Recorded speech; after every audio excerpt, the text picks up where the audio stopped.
านศีลห้าคือเป็นพันธะชาวพุทธทุกคนทั่วไทยสำนักพุทธขับเคลื่อนธรรมจุดเทียนสว่างที่กลางหัวใจสังคมจะร่มเย็นได้ศีลธรรมในใจต้องมีเบญจศีลว่ายังไงไหนลองท่องมาข้อหนึ่งห้ามฆ่าสัตว์ข้อสองห้ามลักทรัพย์ข้อสามห้ามประพฤติผิดในกามข้อสี่ห้ามพูดเท็จข้อห้าห้ามดื่มสุราแล้วเป็นจะทำทั้งห้าว่าอย่างไรไหนบอกชัดๆอีกที ข้อหนึ่งเมตตากรุณาข้อสองสัมมาอาชีพข้อสามกามสังวรข้อสี่ต้องมีสัจจะข้อห้าสติสัมปชัญญะศีลห้าข้อทำห้าข้อทำใจทำได้สักข้อหรือยังมีศีลสุขล้ำมีธรรมสุขใจวอนพี่น้องไทยช่วยกันใส่ใจจริงจังยุคสมัยสื่อออนไลน์ทั้งโทรโจมตีใจเราทุกทางมีศีลมีธรรมเคียงข้างชีวิตพบทางสุขใจ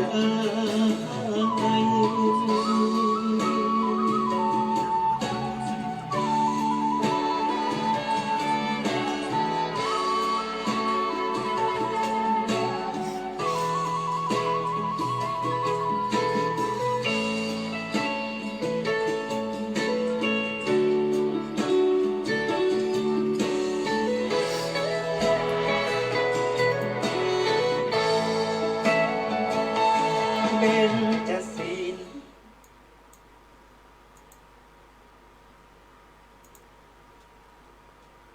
รุ่งอรุณเบิกฟ้าทั่วล่าแจ่มแสงธรรมแย้มเยือนถิ่นแผ่นดินเหนือชาวลำปางตื่นรับบุญจุนเจือธรรมะเอื้อเฟื้อเผื่อแผ่แก่กมลหมุนคลื่นมา97เมกะเฮิรตซ์สิ่งประเสริฐเกิดข้ามมหาผลธรรมะยามเช้าขัดเกลาจิตใจคนสุขล้นพ้นทุกวันเสาร์จิตบรรเทาเมื่อแสงทองส่องนภาฟ้าสว่างหมอกจางๆพรมพลิ้วทั่วทิวเขา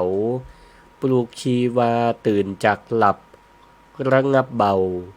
คลายความเหงาด้วยธรรมะพระชินวรที่สวทลำปางทางอากาศ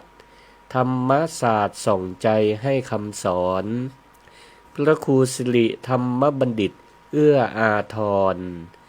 มอบพรหมพรด้วยธรรมะชนะมารขอถวายความนอบน้อมต่อองค์พระรัตนตรัยอันมีพระพุทธเจ้าพระธรรมเจ้าและพระสังฆเจ้าขอถวายความเคารพมายังพระมหาเถระพระเถรานุเถระครูบาอาจารย์เจ้าทุกตนทุกองค์ขอเจริญปอนมายังพุทธศาสนิกชนคนดีมีศีลมีธรรมทุกผู้ทุกท่านที่ฟังรายการธรรมยามเช้าโดยพระครูสิริธรรมบัณฑิตเจ้าอาวาสวัดมิ่งเมืองมูลตำบลพิชัยอำเภอเมืองจังหวัดลำปางอาจารย์ประจำวิทยาลัยสงฆ์นครลำปางมหาวิทยาลัยมหาจุฬาลงกรณราชวิทยาลัยซึ่งก็ได้ออกอากาศรายการธรรมะยามเช้าทางคลื่นสถานีวิทยุ กระจายเสียงแห่งประเทศไทยหรือสวทลำปางกรมประชาสัมพันธ์ FM 97 เมกะเฮิรตซ์และคลื่นสถานีวิทยุเครือข่ายแบบเป็นต้นว่าคลื่นสีขาวเพื่อชาวประชาแล้วก็คลื่นวัดบรรพตสถิตเปิ้นก็ได้ออกอากาศลิงก์รายการไปสู่สถานที่ฟังเครือข่ายของเปิ้นหลายที่หลายต่างเชียงใหม่ลำพูนลำปางเป็นต้นก็เจ้าวันนี้อากาศที่ลำปางนี่ก็หรือ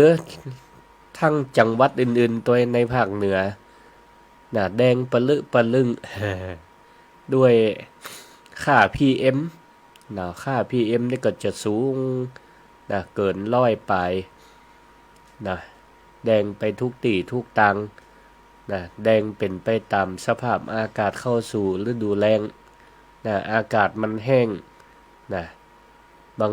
งทีก็ไฟไหม้ใต้ลำในป่าในดอยซึ่งก็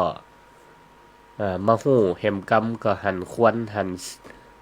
แสงแสงเพลิงแสงไฟก็เจ้าหน้าที่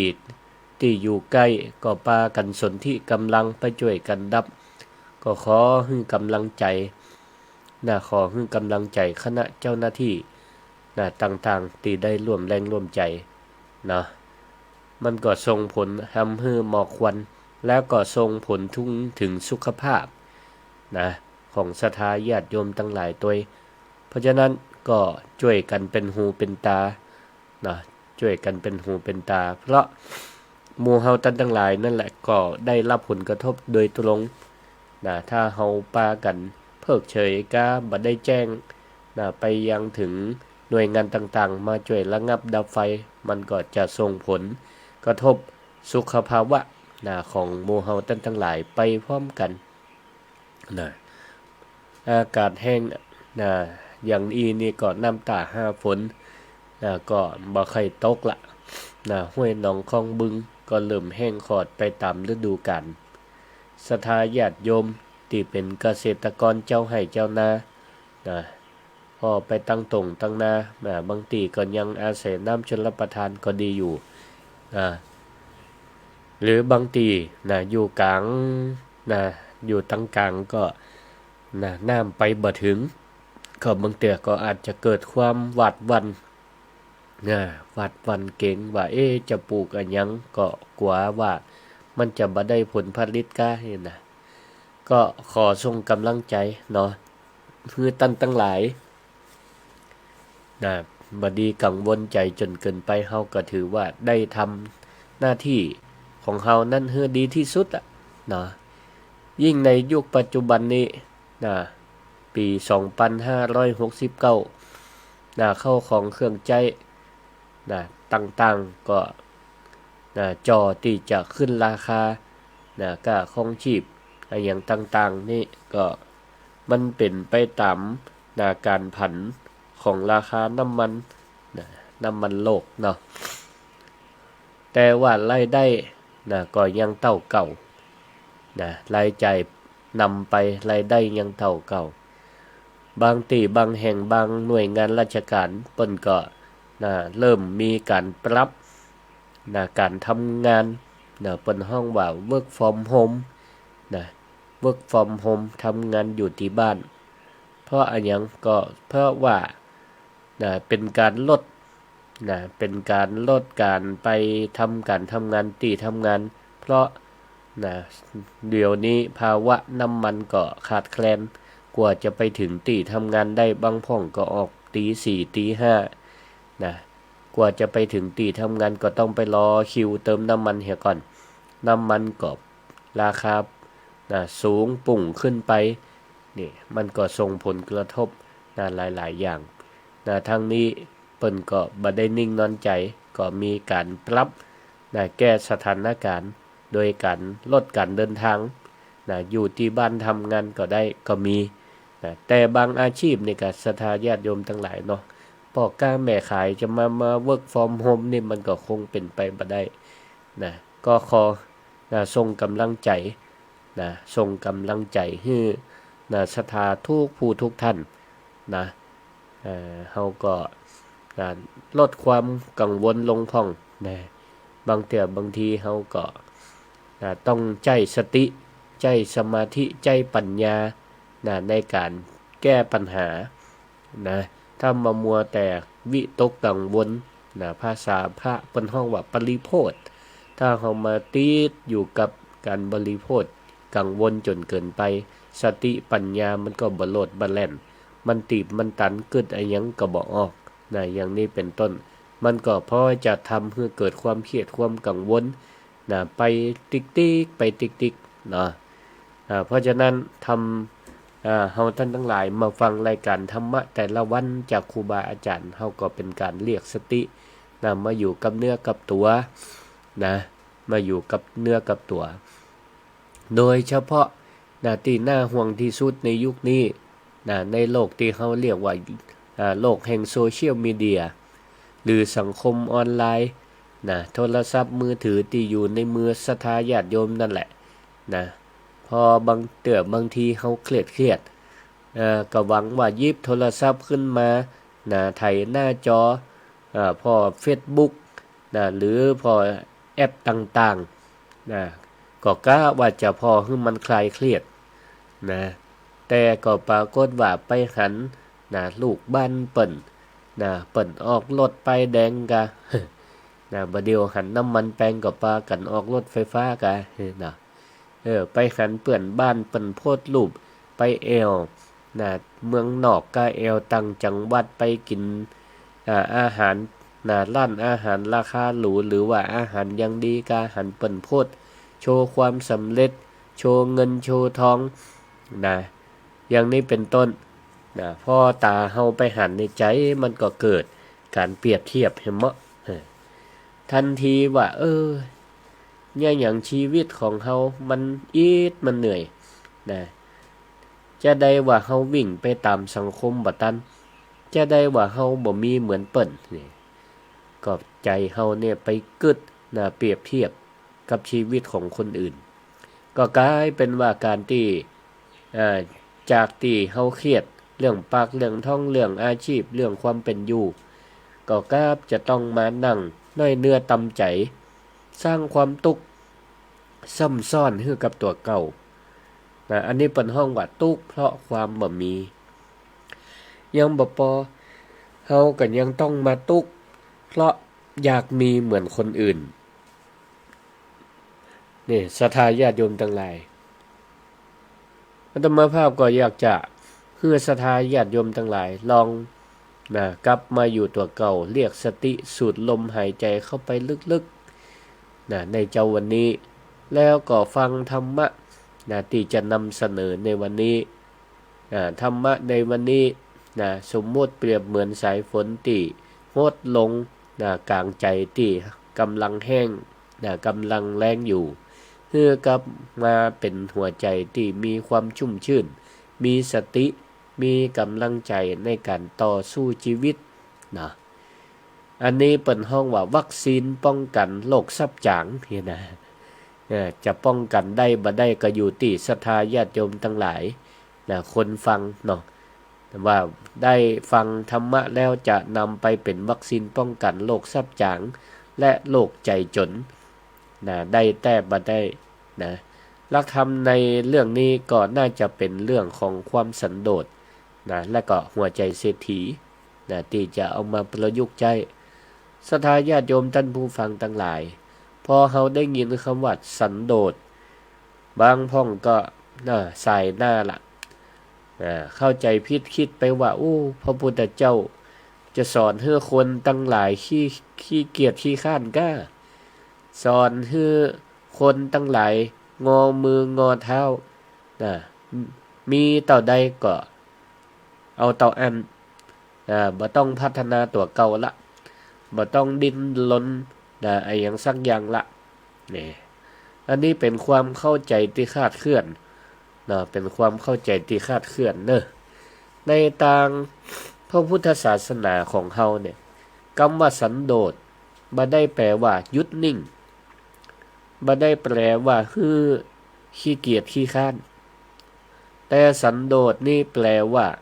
ความพอใจในสิ่งที่ตัวเก่ามียินดีในสิ่งที่หามาได้หลังจากที่เฮานั้นได้ลงมือทำอย่างเต็มกำลังความสามารถ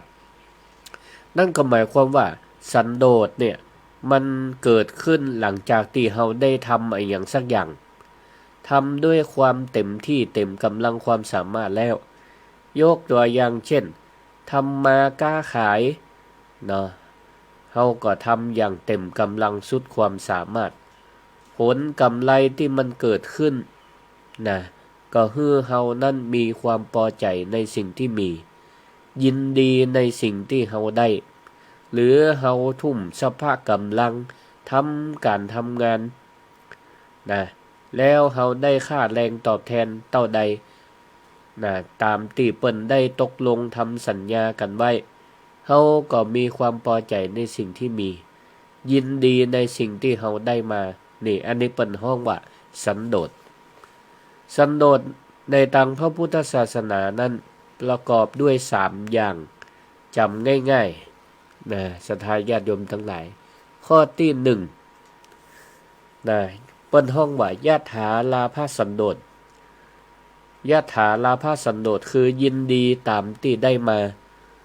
หมายความว่าทำเต็มที่แล้วได้ผลผลิตเท่าใดได้เงินเท่าใดก็เพื่อเฮานึกภูมิอกภูมิใจนะในสิ่งที่เฮาได้มาแค่นั้นบาตีอกชกหัวบาตีอกชกตัวเก่าบ่ได้ไปคดไปโกงเข้ามาหรอกเฮาก็คือยินดีในสิ่งที่เฮาได้มาข้อที่2ยะถาภละสันโดษยะถาภละสันโดษหมายความว่ายินดีตามกำลังเฮามีกำลังทุนทรัพย์มีกำลังสติปัญญาเท่าใดเฮาก็ลงทุนตามกินลงทุนทำมาหากินไปตามกำลังของเฮาบ่ได้ไปกู้บ่ได้ไปกู้หนี้ยืมสินมาจากไผจนเกินกำลังของตัวเก่าบ่เกินกำลัง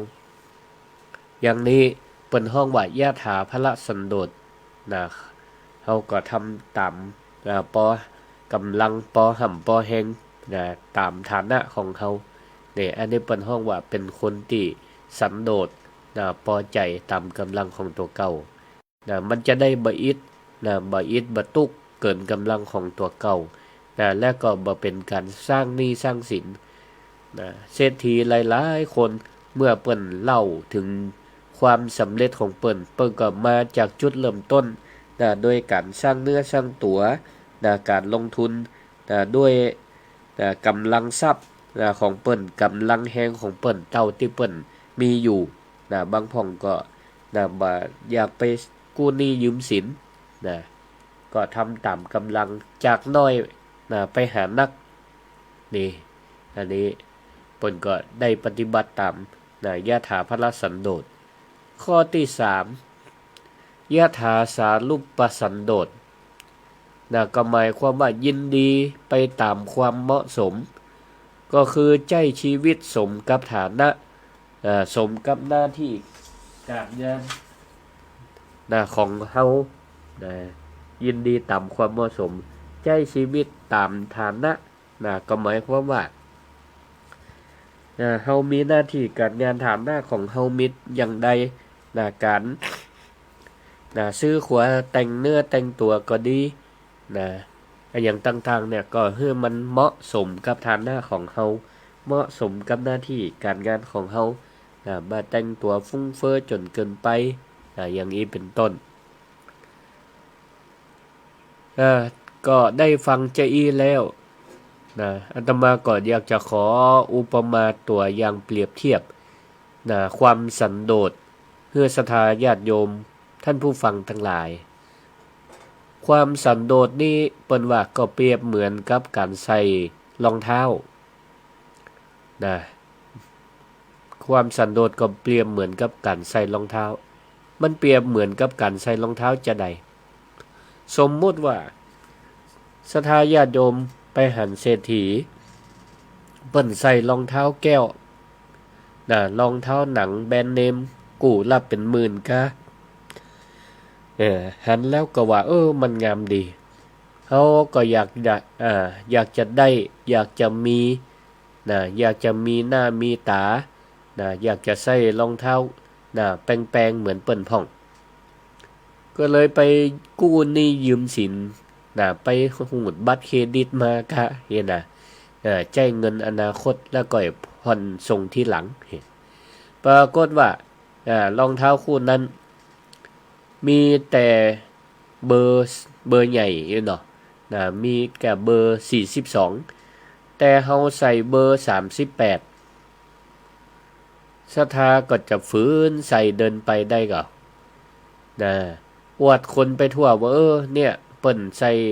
รองเท้าราคาแพงยี่ห้อดังเฮาก็ใส่เหมือนเปิ้นทุกอย่างแต่ว่าขนาดบ่เท่ากันเปิ้นใส่จับพอดีปั่นเฮานี่ใส่ไปใส่รองเท้าหลวมเท้าน้อยแต่ว่าใส่หลวมใส่เบอร์ใหญ่แล้วศรัทธาจะมีความสุขได้ก่อนคำถามคือว่าเราจะมีความสุขได้ไหมคำตอบก็คือว่าไม่เลยใส่รองเท้าบ่จับกับสัดส่วนของเท้าของเฮามันก็หลวมไปบ่ปอ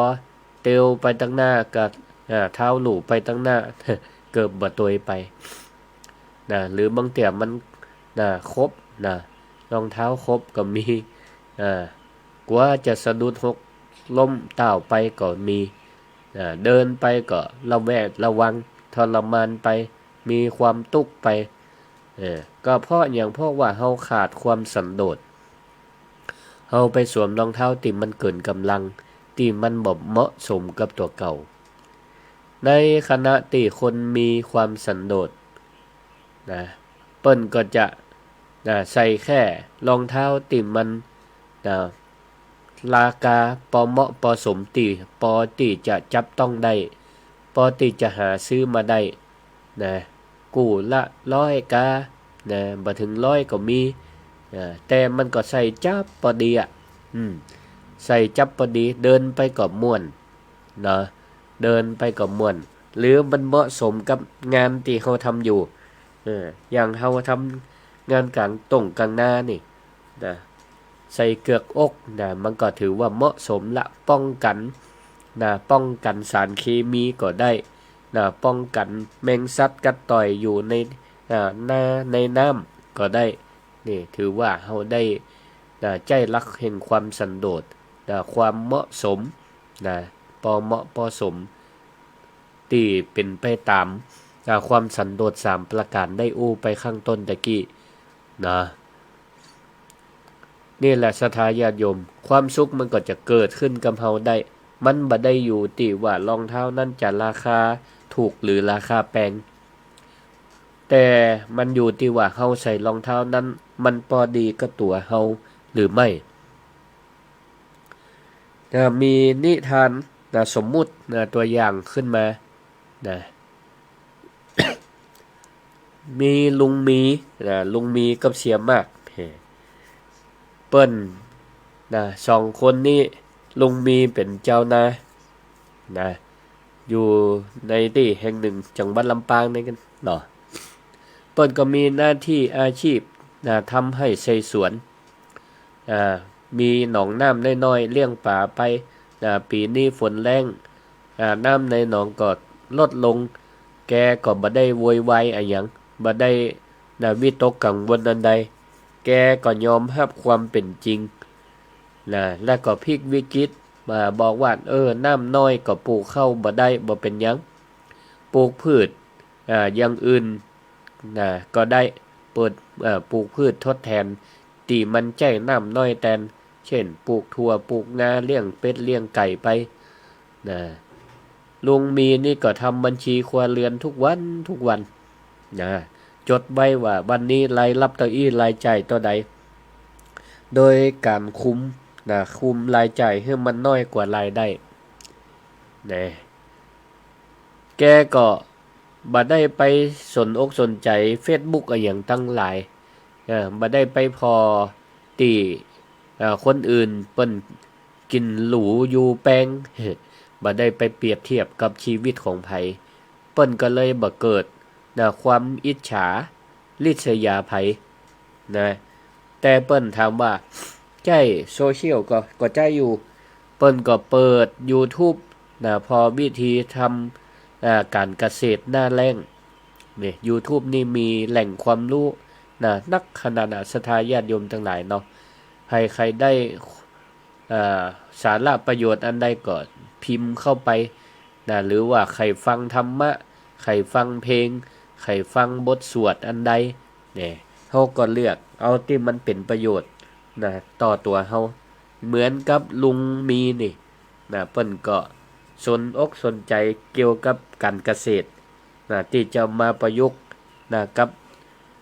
ให้หน้าของตัวเก่าเพิ่นก็เปิดไปพอไปก็ได้ประโยชน์ก็ได้ประโยชน์เวลาจะกินข้าวก็บ่จำเป็นเข้าห้างเข้าร้านก็ไปตำหัวบ้านหัวจองของตัวเก่ามีผักไม้ไส้เครืออันใดที่มันมีเปิ้นก็เก็บเอากินเอายาอาหารไปบ่พอก็แบ่งปันเปื้อนบ้านเปื้อนจองอย่างเนี้ยเปิ้นก็ทำอยู่อย่างนี้นอนหลับฝันดีนอนหลับฝันดีส่วนเห็มคนเปื้อนเชียมากมีตีเป็นบ่ฮู้กี่ร้อยไร่ทำเกษตรก็เชิงเดียวกูปีเคยทำเกษตรเชิงเดียวปลูกอันใดก็จะปลูกอันนั้นตลอด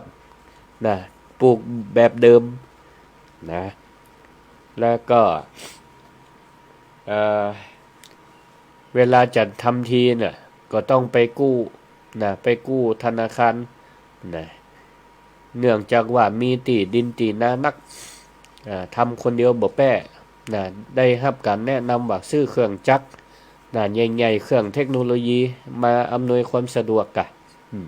ก็ไปจะไปซื้อมาสตังค์ก็ต้องไปกู้เอาตีไปค้ำอะไรอย่างต่างๆพอปีนี้ฝนแรงมาก็เครียดมีเครื่องมือแต่ทำเกษตรเชิงเดียวบ่ได้ปรับเปลี่ยนวิธีการก็เนี่ยจะได้ก็ปรากฏว่าทุนก็ไปจมทุนไปจมดอกเบี้ยไปกู้เปิ้นมาก็ต้องเดินกู้วันด้วยความที่เสี่ยงแล้วก็เป็นคนติดโซเชียลเวลาว่างมาก็ไปพอ Facebook หันคนอื่นหันเปื้อนหันฝูงเปิ้นอวดกินหรูอยู่แปลงกะเปิ้นทำตัวแบบสบายปลาลูกปลาครอบครัวไปแอวไปกินอาหารร้าน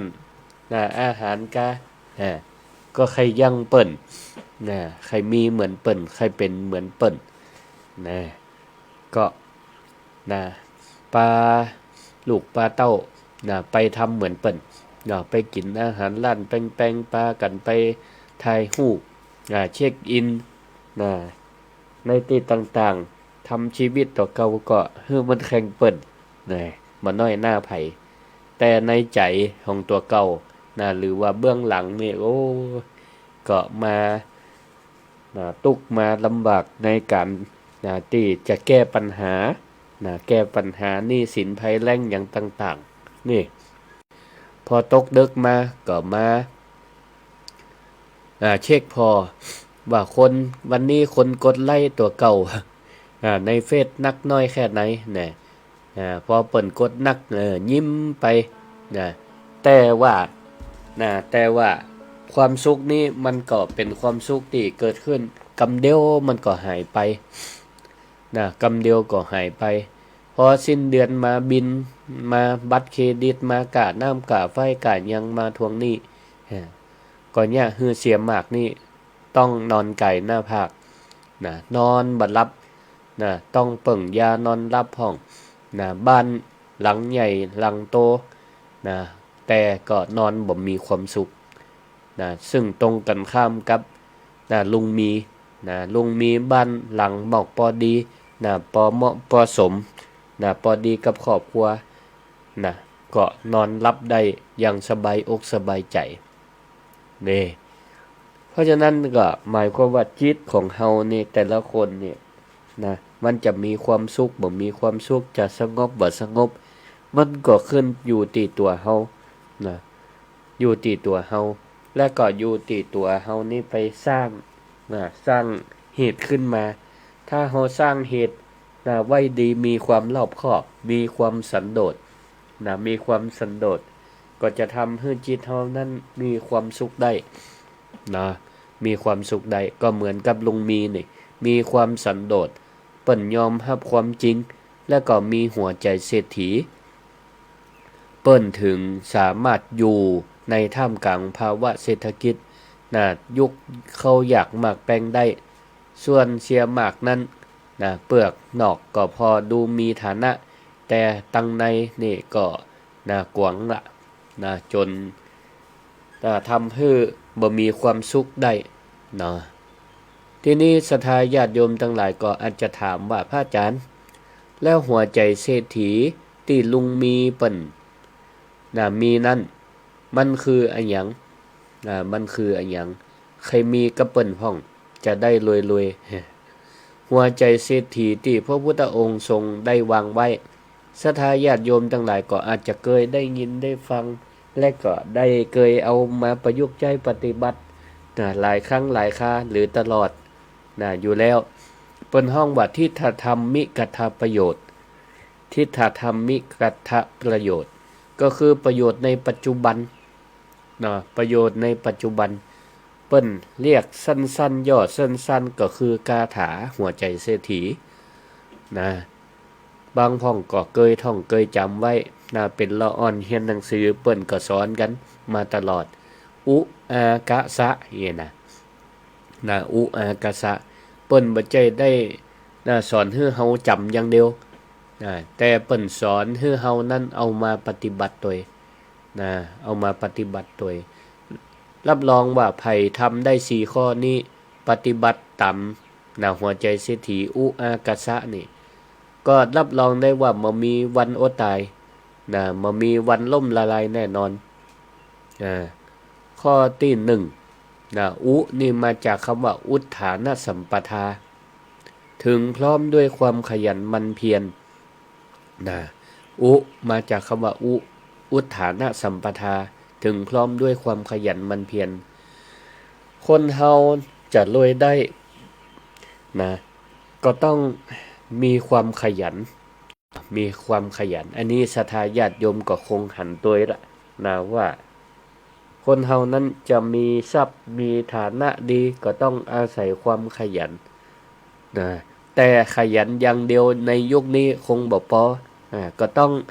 ขยันให้มันถูกที่ทำงานให้มันถูกทางขยันให้ถูกที่ทำงานให้ถูกทางบางคนก็ไปสร้างเป็นคำคมวาทกรรมว่าขยันผิดที่ขยันผิดที่ก็เป็นขยันผิดที่นี่ก็หาความเจริญได้ยากก็มีทำงานบ่ถูกที่ก็บ่เจริญได้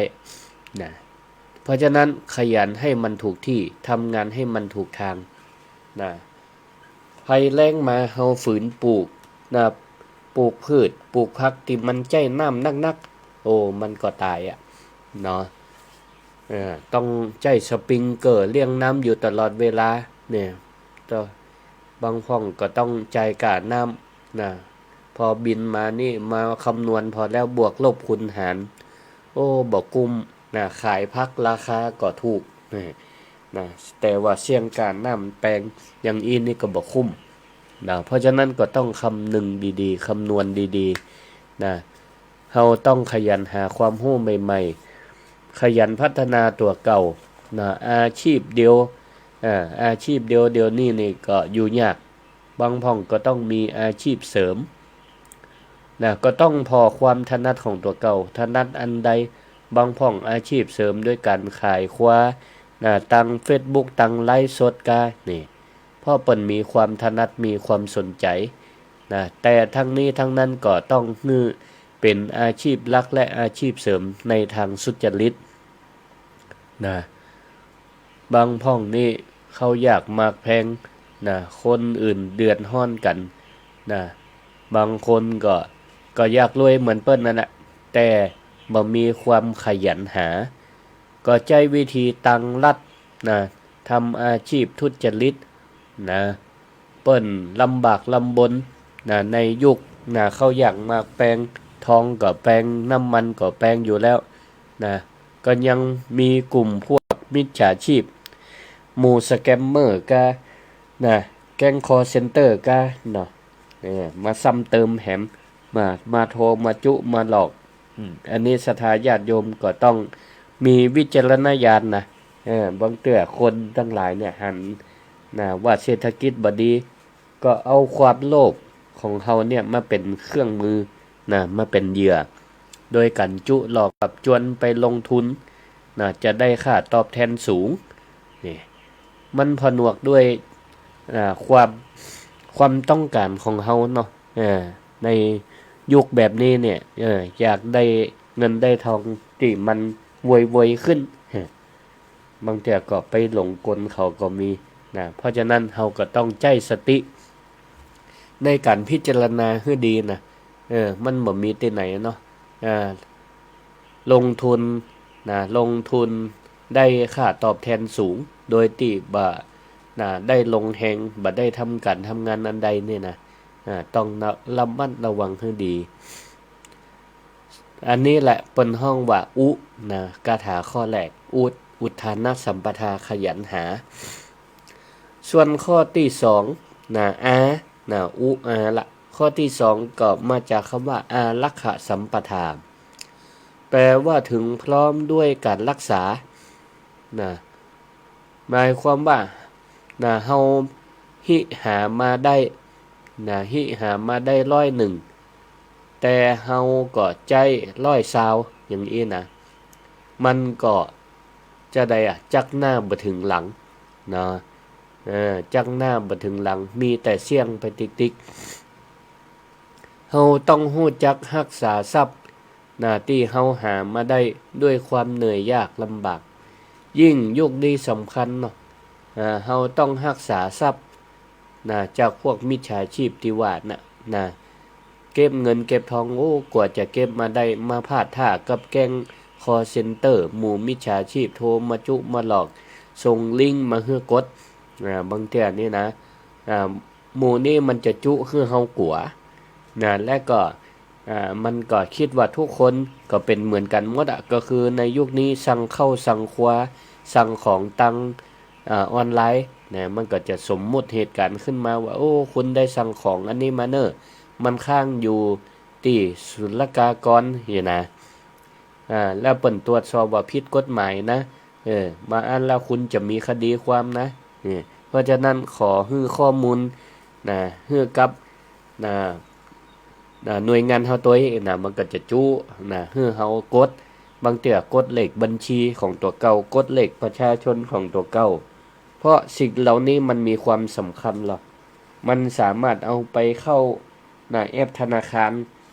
แล้วก็ใส่รหัสบัตรประชาชนของเฮาได้เนี่ยถ้ามันใส่ได้แล้วก็ยืนยันบัตรตึงตัวเลขตัวหน้าตัวหลังเนี่ยศรัทธาญาติโยมทั้งหลายมันก็บ่มีเงินในบัญชีบางทีหายไปเลยในพริบตาเพราะฉะนั้นในเมื่อเฮาหาทรัพย์มาได้ก็ต้องรักษาทรัพย์ไว้ให้ดีบดีหลงกลคนพวกนี้ถ้าเฮามีความเครือบแคลงสงสัยอันใดก็ลองถามลูกหลานตันเต้าพ่อว่าอันนี้มันจะแต้มมันจะจุรักษาให้ได้โดยบ่ให้มันหัวมันไหลไปกับอบายมุขทั้งหลายบอกว่าจะเป็นสุรายาเสพติดหรือว่าหวยเบิร์นอย่างต่างๆบางพ่องก็ว่าซื้อหมอกปอให้มันคลายง่อมคลายเหงา ก็พิจารณาเอานะจะไปให้มันเกินกำลังนะเกินกำลังของตัวเก่าแล้วกันนะถ้าเรามีความรู้สึกว่าเราเกิดความนะกังวลใจแบบม่วนอกม่วนใจก็แสดงว่านะเรากำลังทำเกินตัวนะเกินกำลังเราก็ต้องมาพิจารณาทบทวนนะหยุดไปข้อที่3ก็คือกะกะก็หมายความว่ากัลยาณมิตรตากัลยาณมิตรตาแปลว่าคบคนดีเป็นมิตรนะข้อนี้ก็ถือว่าสำคัญนะใครอยากเป็นผู้ที่มีความสันโดษและก็มีหัวใจเศรษฐีอยากเป็นเศรษฐีอันนี้ก็สำคัญนะมีข้อ1ข้อ2แล้วมีความขยันมันเพียรแล้วรักษาทรัพย์มาได้แล้วก็ต้องเลือกคบคนดีเป็นมิตรตัวนะก็สำคัญในยุคโซเชียลเนี่ยการคบหาคนดีเนี่ยบ่ใช่แค่นะเปื่อนข้างบ้านนะแต่รวมถึงสิ่งที่เฮาไปกดติดตามในมือถือนะถ้าเฮาไปตัวคนที่ชอบนะอวดล่ำอวดรวยนะมันก็จะดึงจิตดึงใจของเฮานั่นไปตัวแล้วก็มีพฤติกรรมเลียนแบบอันนี้แหละเป็นห้องว่าคบคนจะใดก็จะเป็นคนจะอั้นนะเพราะฉะนั้นเฮาก็ต้องระมัดระวังให้ดีนะคบเพื่อนดีเปิดก็แนะนำไปในทางที่ดีนะเฮาไปติดตามนะคนที่เปิ้นประสบความสำเร็จนะเป็นตัวอย่างเฮาก็นะปฏิบัติตามนะให้มันถูกต้องเหมาะสมนะจะไปติดตามคนที่นะอวดล่ำอวดรวยแต่เฮานั่นกำลังบ่พอนะบ่เต้าเขาอย่างอีนี่ก็จะปาให้เฮานั่นนะข้อที่1ที่2นะเงินทองที่ได้มาด้วยความขยันมันเพียรหรือรักษามาได้บางแต่ก็สิ้นไปนะเพราะความเชื่อถือนะความไว้เนื้อเชื่อใจเปื้อนฝูงนะเกินไปอย่างอีนี้ก็จะยะให้ชีวิตเฮานั้นลำบากนะบ่เป็นเศรษฐีก็เปิ้นไปสักเตือละนะอย่างนี้นะก็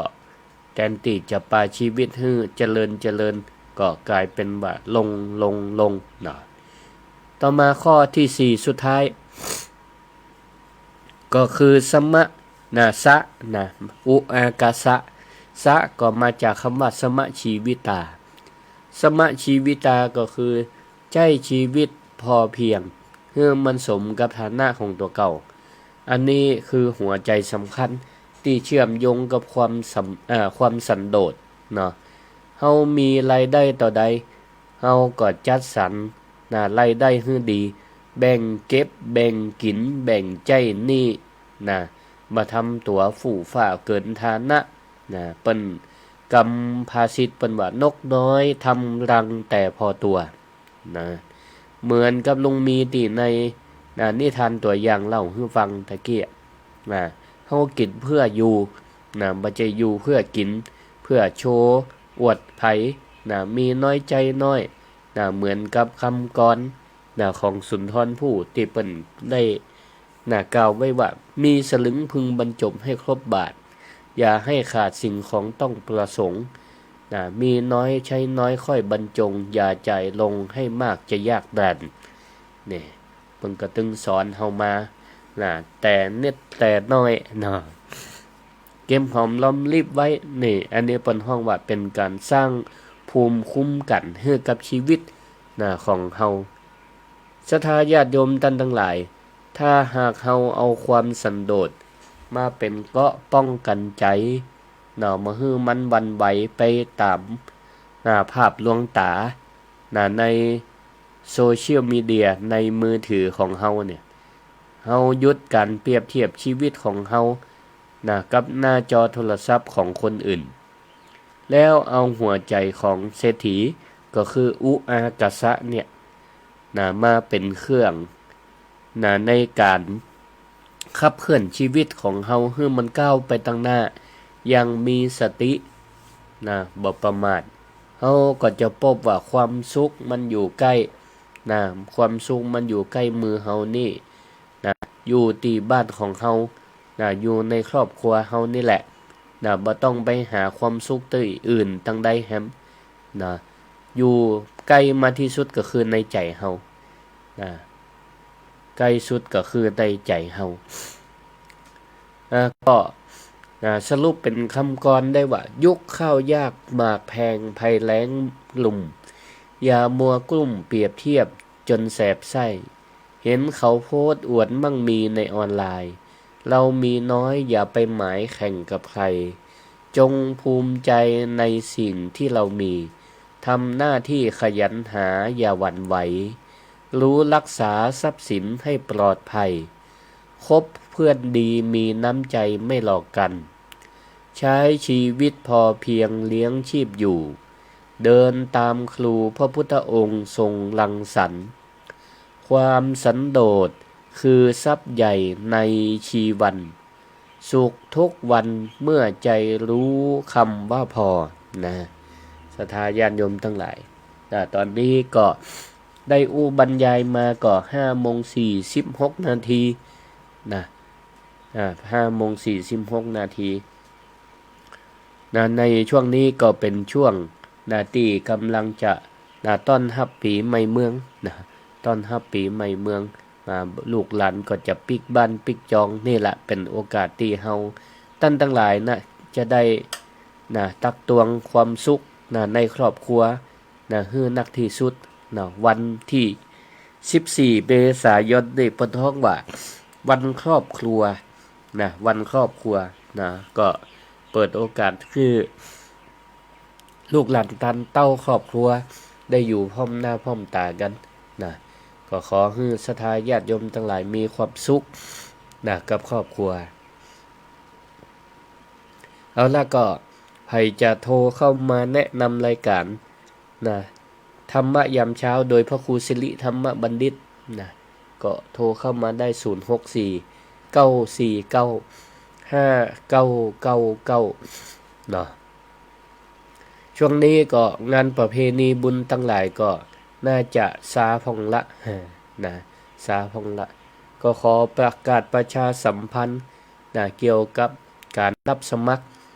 เรียนหนังสือหนังหาเนาะเรียนต่อใครสนใจใครเรียนธรรมประยุกต์เรียนปริญญาตรีก็คณะพุทธศาสตร์กับรัฐศาสตร์ของมจร.วิไลสงฆ์นครลำปางรับตั้งแต่คนจบม.6 หรือเทียบเท่าก็ได้ก็มาสมัครเป็นครอบครัววิไลสงฆ์นครลำปางขอสุมาอภัยตะกี้เบอร์โทรเข้ามาบ่ทันได้รับสายโทรเข้ามาใหม่ได้เนาะ064 949 5999ก็สรุปว่าธรรมะในวันนี้ก็นำเสนอให้ศรัทธาญาติโยมทั้งหลายเกี่ยวกับ2เรื่องก็คือเรื่องของความสันโดษและก็หัวใจเศรษฐีให้ศรัทธาญาติโยมท่านทั้งหลายได้ท่องจำเอาไว้เจริญปอนไว้สาเจ้าพระอาจารย์เจริญปอนแม่ทาบันฟอนเนาะสาธุฟังอยู่แม่เป็นกำลังใจเด้อฟังได้ก็มีกติเนาะสาธุฟังวิทยุล่ะเจ้าบางของขึ้นได้ขึ้นสีขาวเจ้าสาธุอนุโมทนาเนอะขอบคุณหลายเจ้าปีใหม่ของพระอาจารย์สุขภาพแข็งแรงเด้อสาธุอยู่ดีมีสุขเนอะเจริญปอนเจ้าเจริญปอนเจ้ากับภาษาเจ้าแม่หยังก็แม่คำนวณอยู่บ้านเต็นดำตำบลติดจอดอำเภอบางปานเจ้าฟังขึ้นอันใดเนาะสีขาวทางแดนดินถิ่นล้านนาเจ้าเชียงใหม่เจ้าเครือข่ายแดนดินถิ่นล้านนาสาธุอนุโมทนาเนอะเจ้าแม่พังตั้งแต่ออกวันแรกมาแล้วอนุโมทนาสาธุเจ้าขอบคุณหลายยินดีมีอยู่ดีมีสุขเนอะสาธุเจ้าสาธุเจ้าเจริญปอนเจริญปอนเนอะสาธุขอบคุณเจ้าท่านอาจารย์แม่ยังอาจารย์ได้มาเพลงด้วยมาเพลงคนชูชีวิตมันกระจ่างสาธุฟังขึ้นได้แม่ พรชัดเจนเข้าจากอาจารย์เด้อ อ่า ส่วนคาถาท่องจังหวัดละงาน โอ้ดีมาก ว่าจะใช้ไหนมันไปได้ดีเจ้า ท่องแล้วแล้วก็ปฏิบัติโดยนอกสาธุเจริญพร อาจารย์ เจริญพร เจ้ากลับไว้สาเจ้าท่านพระอาจารย์ แม่หยัง แม่ ก็ สุกแก้วแม่สุกแก้วบ้านศรีละพร อ่า สีเตี้ยบ้านโฮงหลับปูนเด้อ สาธุ โอ้โหทำแม่เมื่อเจ้านี่นะ อ่า โอ้ถือกระดาษเศรษฐีอันเด้อ สาธุ อุอะกะสะอนา โอ้ เจ้า สาธุยินดีเนอะดี เจ้าฟังขึ้น 98.75 ว่าถ้อยตองซักชัดเจนดีเด้อเจ้าท่าน สา อาจารย์ ธุสาธุอยู่ดีมีสุขเนอะแม่สุขแก้วเจริญพร สาธุ เจริญพร เจ้าไอ้สาเจ้า แม่หยัง ไปหน่อยกัดนับเจ้า อ๋อฟังตังใดแม่ ฟังขึ้นสีขาว98ชัดเจนดีเจ้า ชัดเจนดีเนาะ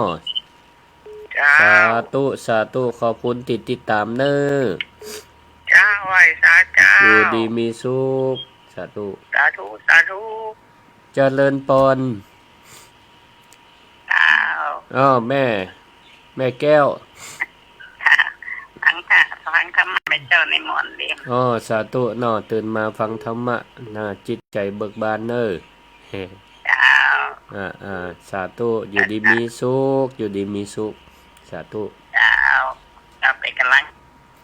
เจริญพร นมัสการไหว้สาเจ้า อ้อม ทำอาหารทุก อ้าว เจ้า แม่บันเย็นเนาะสาธุเอ้ย จำได้ไหม จำได้อยู่ฮะ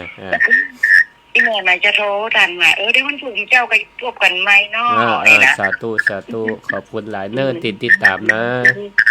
เจ้าให้กำลังใจนะเจ้า อนุโมทนาสาธุอยู่ดีมีสุข ดูเจ้าฮะเจอกันที่วันพุธนะเจ้า สาธุเจริญพร เจ้าไหว้สาเจ้าทางพระครูเจ้า แม่ยัง แม่มาไหลปลาไข่ไทยเจ้า ปลาไข่ไต้สาธุ เจ้า ฟัง แม่ ขึ้น ก็ฟังตลอดเวลาเจ้า อนุโมทนาอยู่ดีมีสุข แม่ก็จะไปซื้อกับข้าวกับฝาเนาะไปใส่บาตรตัว โน่ นี้นะ น ครั ดี บ ขอให้มีความสุขความเจริญเนอ เจ้า เจริญพร จ้า เจริญพร ไปจ้าพระอาจารย์ อ๋อ เจ้า แม่ยังก็ แม่เรือนเซนต่อ แม่เรือนแสนต่อวังเหนือเนอ เจ้าจะเขียนดี ชัดเจนดีขึ้นนั้นใด ขึ้น90เจ้า 90สาธุจ้า ขอบคุณที่โทรหากันเนอ ขอบคุณครับ เจริญพรเจริญพร ราชการครับอุทยานบางโมก พ่อครับพ่อเชียงดาวเนาะ อาจารย์มันยุ่งเนี่ย ครับผม อาจารย์แปลกๆนะอาจารย์ ฮะ ไม่ค่อยปกติอะ ครับเป็นหวัด ราช นิ กา ด รครับ ครับขอบคุณพ่อครับครับอนุโมทนานะทุกสายที่โทรเข้ามาเนาะแล้วก็ติดตามทาง Facebook ไลฟ์ก็มีนะก็มีเป็นต้นว่าโยมแม่เพ็ญศรีศรีทุสุทะนะอันนี้ฟังตั้งแต่ต้นรายการละติดตามประจำโยมปวิลิสาภวะภูตานนท์เนาะโยมสลินทิพย์บุญเลิศโยมศรีธรเปรมจิตนะโยมคำมูลพือทองนะโยมทองสุขนะบ้านบุญเกิดโยมสง่าลุ่มน้ำวังโยมพิษสมัยศรีเทพวงศ์นะโยมชุติการรอดพันโยมกรอุมาปัญญาคำโยมนวลศรีมณีรัตน์โยมสาว 2,000 ปีแห่งล้านนาที่เปิ้นได้ติดตามตั้ง Facebook ไลฟ์ก็ขออนุโมทนาสาธุและก็นอกจากนั้นประกอบยังติดตามตั้งFacebook ของสวทลำปางสวทลำปางเพื่อนก็มี Facebook ไลฟ์ตัวพวงพ่องก็ติดตามพ่องก็ช่วยกันไลค์กันแชร์ก็หลายช่องทางมีแม่จงดีเมืองฝางเปิ้นก็ได้ยินพ่อครูสิริธรรมบัณฑิตออกรายการธรรมะยามเช้าตอนเจ้าประกอบช่วยกันแชร์ไปให้กลุ่มผู้สูงอายุของเปิ้นมีกลุ่มของเปิ้นเนาะดีละเนาะก็กลุ่มลุมลามีหยังเฮาก็ช่วย เป็นที่ปรึกษาให้กันและกันเนาะจ่วยพ่อจ่วยก้อยบางเตื้อศรัทธาญาติโยมคนเฒ่าคนแก่มีเรื่องส่วนตัวกาโดนแกล้งคอเซ็นเตอร์โทรมากาเปิ่นก็มาปรึกษาหารือกันมาอู้กันนะถ้ามีเหตุการณ์ตรงกันหรือว่าคนมีประสบการณ์มาก่อนเปิ่นก็จะได้เตือนสติช่วยห้ามช่วยปรามระมัดระวังซึ่งกันและกันเนี่ยเนาะกลุ่มผู้สูงวัยนี่ก็ถือว่ามีความสำคัญเนาะสร้างประโยชน์ได้หลายอย่างบางหมู่บ้านอย่างตังอำเภอแม่พริกแต่ก่อนไปดูงานเนี่ยบ้านผาปังเนี่ยเปิ้นกลุ่มผู้สูงอายุคนเกษียณอายุมีความรู้ความสามารถมีกำลังบังชาดีเกษียณอายุก็มารวมตัวกันพัฒนาบ้านเกิดพัฒนาอาชีพพัฒนางานฮือกับคนในกลุ่มเดียวกันอันนี้เปิ้นห้องว่าผู้สูงวัยสูงวัยยังมีคุณภาพมีประสิทธิภาพนี่ก็เป็นประโยชน์ให้กับชุมชนสังคมได้เป็นบุคคลต้นแบบให้ลูกให้หลานได้ก็ขอชื่นชมอนุโมทนากับศรัทธาญาติโยมท่านสาธุชนทั้งหลายเนาะวันนี้ก็ได้อู้จามาก็ใกล้เวลาละเนาะก็ใกล้เวลาละก็อยากจะสรุปศรัทธาญาติโยมทั้งหลายเนาะหยุดวิ่งเต้นหยุดวิ่งตามเงาเฮือเหนื่อยล้าหันมาสร้างเงินตราด้วยอุอากาสะอุอากาสะฮู้จักคำว่าพอดีชีวิตนี้จะไม่มีความทุกข์ความจนอุอากาสะสรุปสั้นก็คือขยันหารักษาดีคบคนดีใช้ชีวิตให้พอเพียงนี่นะเจริญปอนภาษาเจ้าโอ้แม่น้อยเจริญปอนเด้อเจ้าแม่ฟังอยู่สาธุสาธุสบายดีเนาะสบายดีละเจ้าดีละเฮ้แต่เจ้าตะคืนแม่บ่โทรแม่ฟังนะฟังตึงตะคืนตึงแม่เจ้าเนาะโอ้ก็ก็กันดีสาธุอนุโมทนาเนอขอบคุณจ้าอยู่ดีมีสุขเนอเจริญปอนเจ้าอนุโมทนาขอบคุณศรัทธาญาติโยมกุศลที่โทรมาให้กำลังใจตื่นเจ้ากันเนาะตี 5ฟังรายการธรรมะบางพ่องนี่ตื่นบัดตันเพราะว่าวันเสาร์นี่เป็นวันพักผ่อนหลายๆคนบางเตื้อก็ลองพอเหมือนกันนะอย่างรายการ Facebook ไลฟ์นี่คนกดไลค์ก็น้อยกว่าวันธรรมดานี่ก็แสดงว่าเปิดกันยังพักผ่อนอยู่แต่พอควายมาก็มีคนมาเปิดย้อนหลังฟังธรรมะยามเช้าย้อนหลังก็มีอันนี้ก็คือข้อดีของ Facebook ที่ได้ไล่สดมันสามารถเก็บไว้ได้ประมาณ30 วันรายการธรรมะที่ออก Facebook ไลฟ์ของพานุวัฒน์แสนคำของอาตมาก็ดีของสถานีก็ดีสามารถไปดูย้อนหลังได้ภายใน30 วันก็เป็นประโยชน์อันนี้ก็ถือว่าเฮานั้นได้ใจชีวิตคือมันพอดีกับเฮาเมื่อมันมีความทุกข์ลำบากบางพ่องก็จะต้องสมัยก่อนนี่จะต้องเปิดตามเวลาถ้าเลยเวลาเนี่ยก็บ่ทันฟังก็เปิ้นเอาละศรัทธาญาติโยมทั้งหลายขอลวดลาศรัทธาไว้เพียงเท่านี้ละเด้อขอคืออยู่ดีมีสุขอยู่ดีมีสุขเจริญปอนปิดท้ายท่านผู้เจ้าสาธุวันเสาร์ก็นี่ฮะวันเสาร์ก็ได้ยามออกแม่ตีเปิดระเบียงเนี่ยตี 5 ถึง 6 โมงทุกวันเสาร์เนอะอันนี้แม่ฟังขึ้นใดฟัง90เจ้าดีละเนอะดารุณีนะ สาธุอนุโมทนานะเขาอย่างนั้นเข้าครูที่อันอย่างก็ที่อันเป็นอันพยอล่ะฟังขึ้นสีขาวเนอะดีละสาธุหยุดแม่นละสาธุเนออยู่ดีมีสุขลวดลาเนออายุวันโนสุขังปะลัง